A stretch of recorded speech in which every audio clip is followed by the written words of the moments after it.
जय श्री श्याम। मैं शुभम तिलकधारी आज सुरागीलाल न्यूज़ के सेट पर आप सभी श्याम प्रेमियों को एक कथा बाबा श्याम की बताने के लिए यहाँ आया हूँ। और जैसा कि आप सभी जानते हैं कि बाबा का प्रचार दिन पर दिन बढ़ता जा रहा है और घर घर में बाबा श्याम के नाम की जोत जल रही है। तो कुछ लोगों के मन में एक कन्फ्यूज़न है कि बाबा श्याम कौन है। तो मैं आप सभी को बताना चाहूँगा कि भगवान श्री कृष्ण बाबा श्याम नहीं है। बाबा श्याम भीम के पौत्र, घटोत्कच के बेटे, मौरवी के लाल वीर बर्बरीक को बाबा श्याम का नाम मिला। ये क्यों मिला? जब महाभारत का युद्ध हो रहा था तब अपनी माँ से आज्ञा लेकर के वीर बर्बरीक इस युद्ध में आने के लिए जिद करने लगे थे। माँ ने कहा था आप इस युद्ध में जा तो रहे हैं, मगर इस युद्ध में जाने के बाद जो हारा हुआ होगा आपको उसका सहारा बनना पड़ेगा, हारे हुए का सहारा बनना है। भगवान श्री कृष्ण जब रणभूमि में देखते हैं वीर बर्बरीक को तो समझ जाते हैं कि ये कुछ अलग ही धनुर्धारी है जो इस युद्ध में लड़ने के लिए आया है। भगवान श्री कृष्ण ने वीर बर्बरीक से मिले और एक ब्राह्मण का रूप वेश धारण कर वीर बर्बरीक से मुलाकात करी।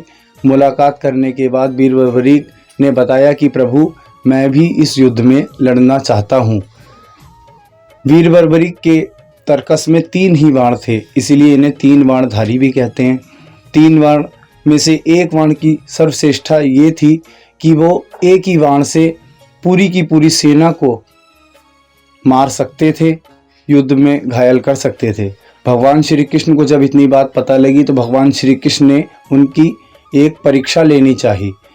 भगवान श्री कृष्ण को परीक्षा देने के लिए उन्होंने अपने तरकस में से एक बाण निकाला और उस बाण को निकाल कर पीपल के पेड़ के एक एक पत्ते में छेद कर दिया। भगवान श्री कृष्ण ने अपने एक दाहिने पैर के नीचे एक पत्ता छुपा रखा था। जब तीर पैर के पास आया तो उस पत्ते में भी छेद हो गया। भगवान श्री कृष्ण समझ गए कि जब एक ही तीर से सारे पत्तों में छेद हो सकता है तो एक ही तीर से पूरी की पूरी सेना भी मारी जा सकती है। भगवान श्री कृष्ण ने इस युद्ध को समाप्त करने के लिए एक लीला रची कि शीश का दान मांग लिया वीर बर्बरीक से कि अगर तुम मुझे गुरु मानते हो तो गुरु दक्षिणा में मुझे शीश का दान दो। वीर बर्बरीक ने एक अपनी इच्छा जताई कि अंतिम इच्छा प्रभु मेरी ये है कि मैं शीश का दान दे सकता हूँ, मगर शीश के दान देने के बाद आप मुझे पूरे युद्ध के दर्शन कराएंगे। मैं भी देखना चाहता हूँ, मैं लड़ नहीं सकता मगर मैं युद्ध देखना चाहता हूँ। भगवान श्री कृष्ण ने उस शीश को एक टीले पर ले जाकर रख दिया और पूरे के पूरे युद्ध के दर्शन जो करे वो उस वीर बर्बरीक के कटे हुए शीश ने किए। उसके बाद जब युद्ध समाप्त हुआ, कौरव पांडवों को अपने ऊपर घमंड होने लगा कि युद्ध हम जीते, तब भगवान श्री कृष्ण वीर बर्बरीक के पास कटे हुए शीश के पास कौरव और पांडवों को लेकर के गए। तब कटे हुए शीश ने बताया कि ना कौरव ना पांडव किसी ने किसी को नहीं मारा, सिर्फ सुदर्शन चक्र चल रहा था और प्रभु की महिमा चल रही थी। युद्ध समाप्त हो गया।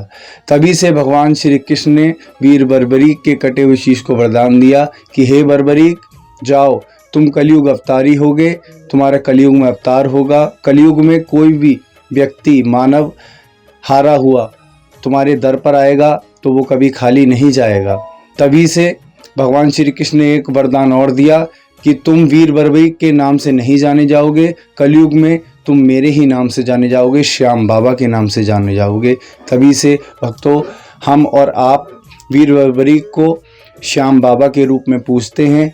और श्याम बाबा का मंदिर हमारे भारत में राजस्थान में सीकर ज़िले में खाटू श्याम जी नामक स्थान पर बाबा का मंदिर है।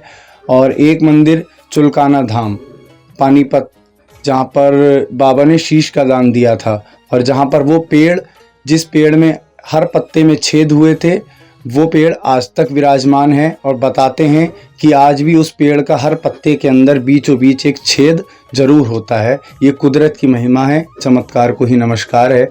इसलिए सभी को जय श्री श्याम।